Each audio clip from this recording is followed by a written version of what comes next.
Hey guys, welcome back to the channel. It's awesome that you're tuning in. So in this video I want to bring a new collection of arcades that I've reviewed here on the channel.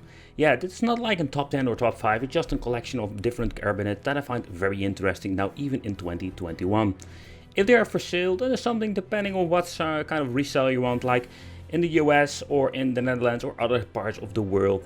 We're having like different people who are like importing stuff from China, because yeah, this is basically like the arcade stuff from China.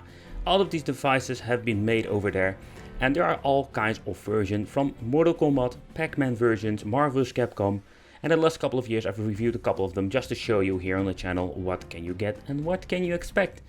So you can find them on AliExpress or some of these models, but sadly like we're paying a lot of shipping money for these cabinets, and that's the biggest bummer in my opinion. And also what I need to point out, there are quite some differences when it comes to the quality.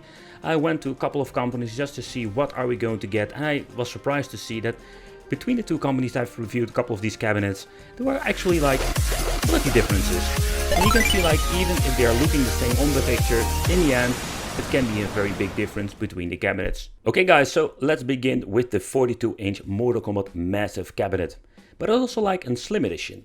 So now with the new generation of Chinese arcades, what we're going to get are of course LCD panels. I think we're going to get these things for a very long time now, but like they are improving the LCD panels inside, some have even having IPS panels.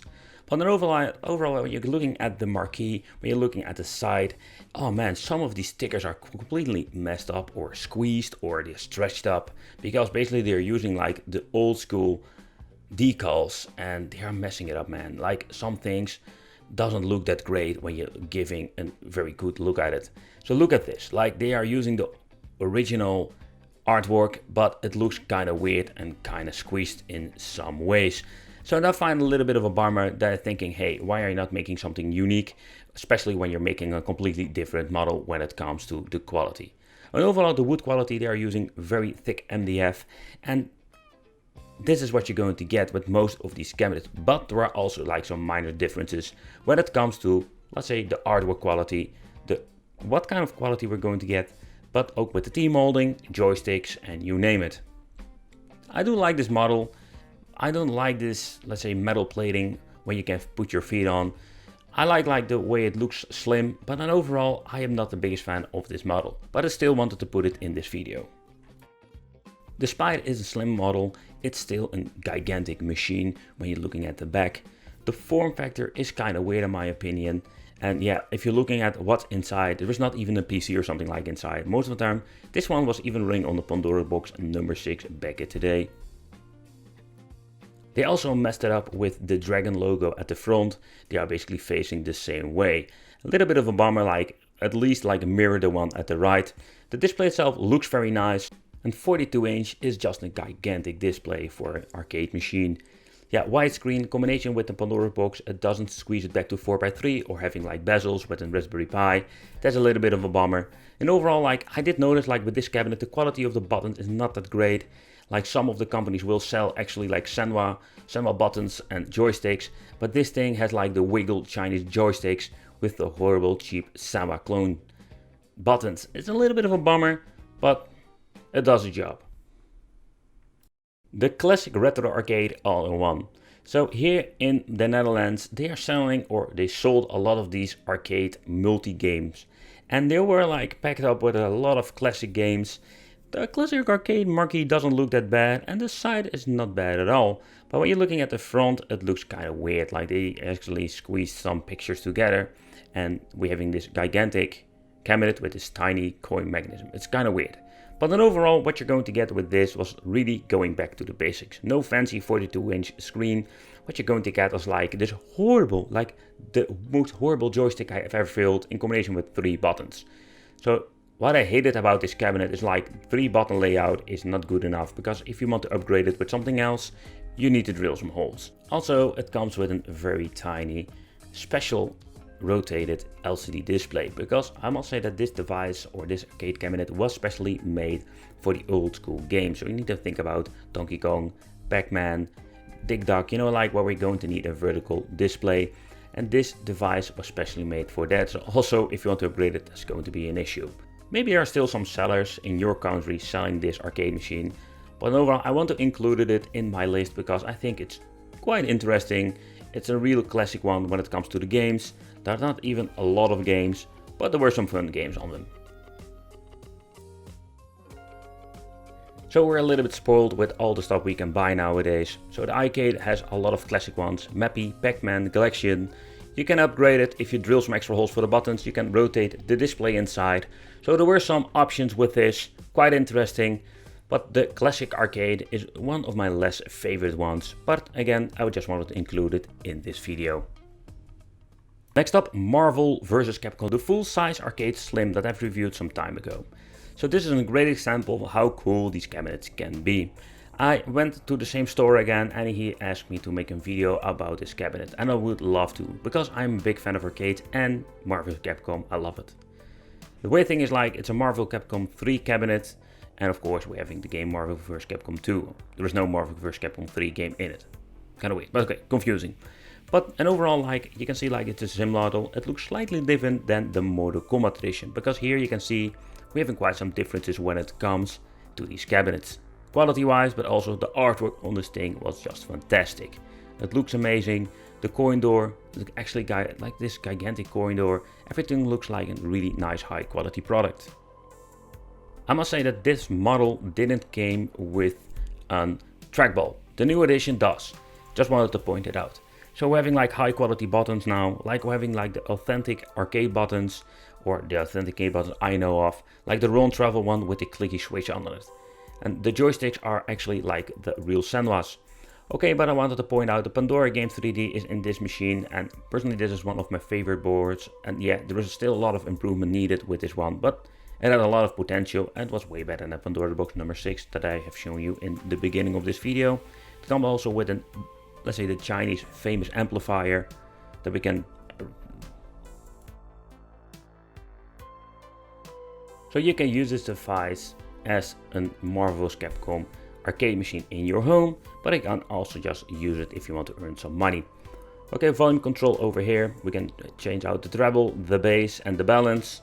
Like, these amplifiers are quite cheap and quite basic. The audio of this machine was just okay. I'm always like missing a subwoofer in these things. Like the two tiny, let's say 2 times 10 watt speakers are okay, but they are like always high pitched, and personally I'm not a big fan of them. But yeah, the game looks amazing on this beautiful display that comes in these slim cabinets. And overall, like with the Pandora Game 3D, we're going to get a lot of good performance, or good as it is most of the time. Of course, you can see like we're having the wiggle feet, like all the problems with the Pandora's box, but I think like this is the best what you can get if it comes to Pandora box and performance. Fun fact, like Tekken 6 is playable even with 2 players and some of the other PSP games. PlayStation 1, it looks very good, but it is widescreen, so it's going to be stretched out like hell, and there is no way of changing it if you're going to leave the software original. Alright guys, it's time for the Moto Combat full-size bar top. And the reason I wanted to add this in the list is because this thing looks way better than the first model I've reviewed. Like, there are some minor things I don't like, but when it looked like the artwork on the side, it doesn't look that squeezed like the other one. So also this one comes with a 4:3 aspect ratio monitor, what I find very interesting, because most of these arcades nowadays have like widescreen displays. So this device was also powered by a Pandora's box, so far I can recall it. It has the same quality like the buttons, but also for the nice Senwa joysticks.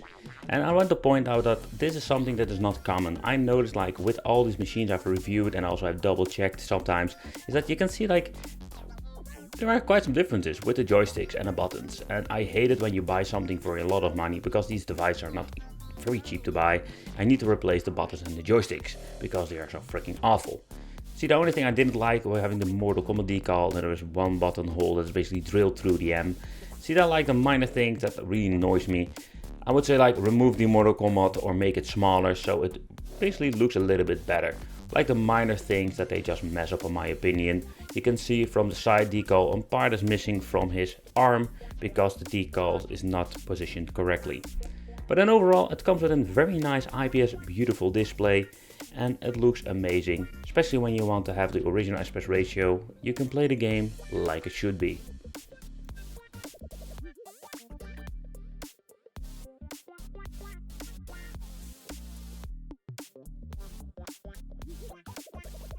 Okay, I need to point out that he did fix it after doing this review, because this is something that happens in some of the factories, like Ultimate Moto Combo 3 with a Moto Combo 1 cabinet.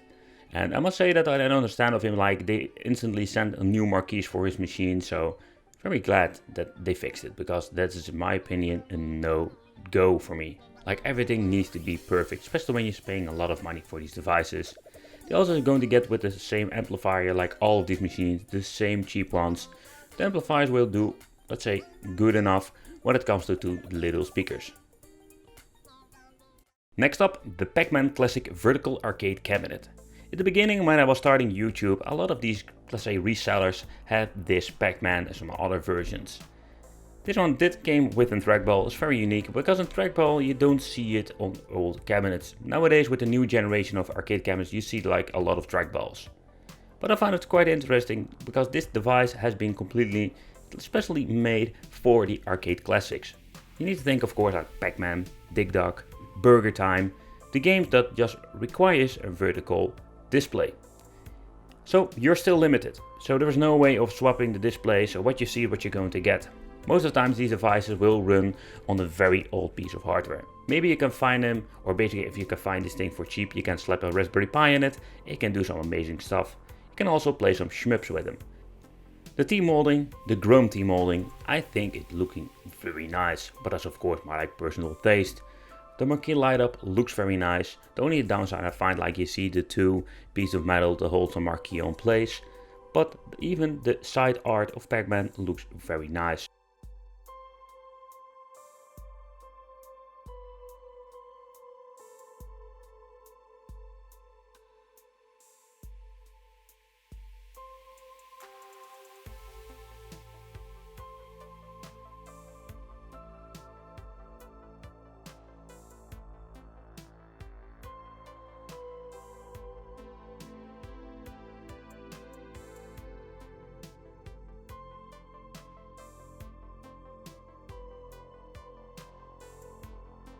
Okay, but this cabinet, it's a really nice looking cabinet, and that's the reason why I included it in my personal favorite list.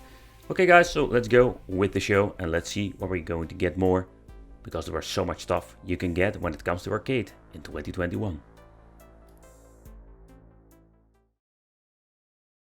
Okay guys, so next up, Sonic the Hedgehog custom full-size bar top. Okay, this is a custom version. And I just needed to put it in my list because I am a big Sonic the Hedgehog fan and this thing looks quite good. It's not one of the beautiful, most best epic bar tops I've seen, but it looks kind of fancy. I wanted to include this in my collection of arcades for 2021, and this is not a top 10 whatsoever. And the reason why, because I just wanted to show some awesome products that I found in the last couple of years. It's open from the back. And I did show the Neo Geo version of this guy, because here in the Netherlands there is a guy who makes these, let's say, custom made cabinets, and you know, using good quality wood. This thing is powered by a Raspberry Pi. So far I know this was the main thing he always used. It was the Raspberry Pi 3B+. So this thing is capable of running up to PlayStation without any problems. The Raspberry Pi, yeah, I must say that it works way better sometimes than the Pandora's box. Only it is less friendly when it comes to people who don't like to tinker with stuff. But overall, like, it has a lot of potential. It does a really cool piece of hardware. It has a 4x3 aspect ratio cabinet. So that's something that I really liked.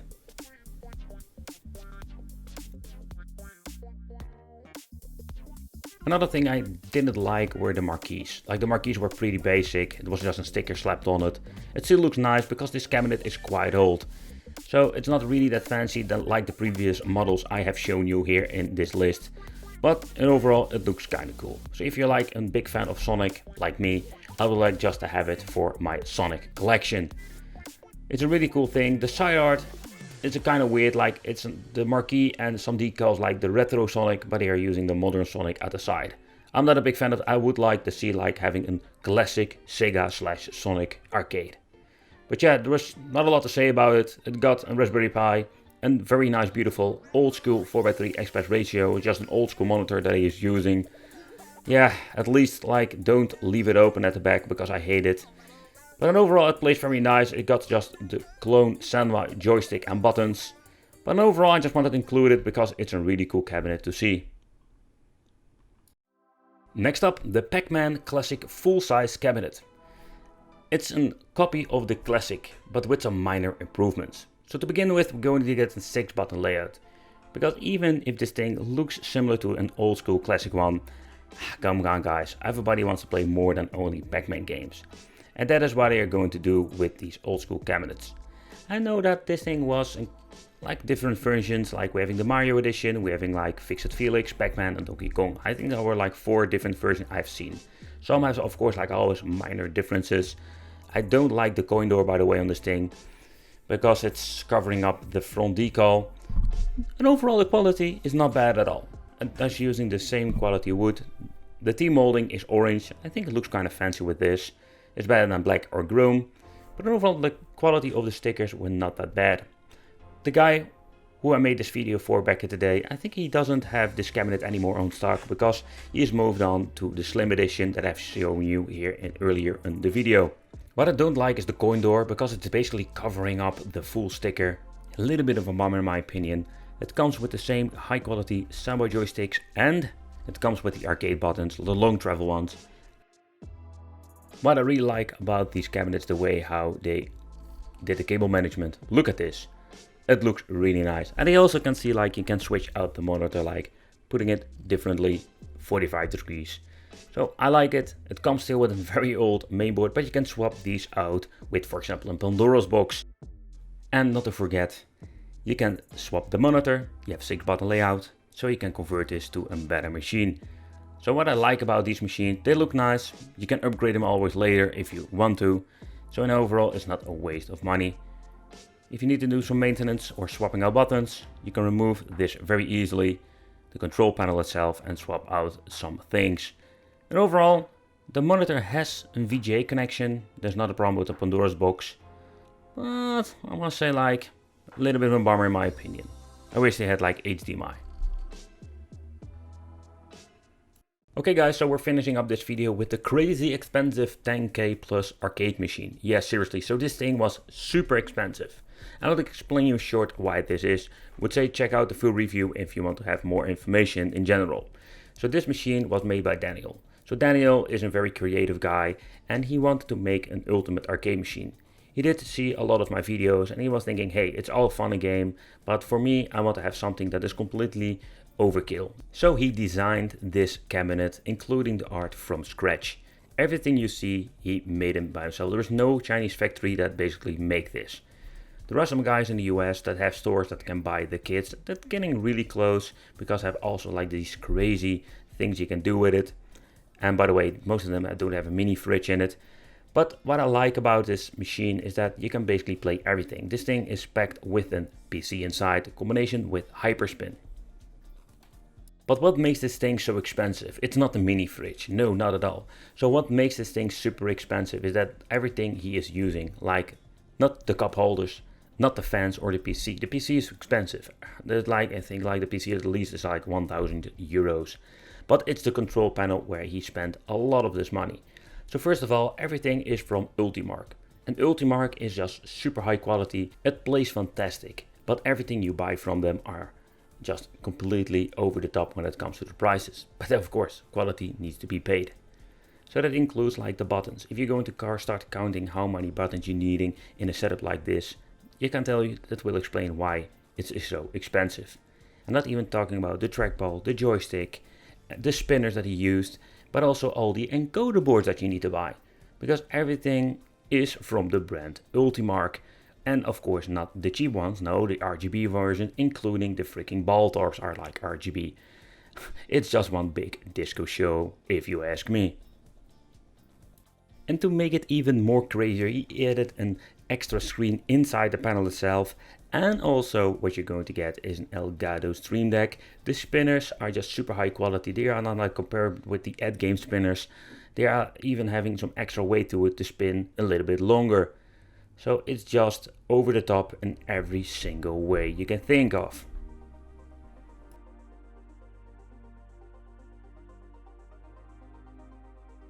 So in overall, I want to save the most crazy and the most awesome machine that I ever reviewed here on the channel for the last position. Again, this is not really in top 10, I just wanted to show off some products that I've reviewed and make a collection in 2021. So let me know in the comments what do you think of all of these cabinets. Do you own an arcade cabinet and what kind do you own? I want to thank you for watching, consider subscribing, hit that little bell, become on the Wicked family, and don't forget to check out the most expensive arcade machine review that I did last year. It would be great to have you here, so hit that little bell and I'll see you in the next one.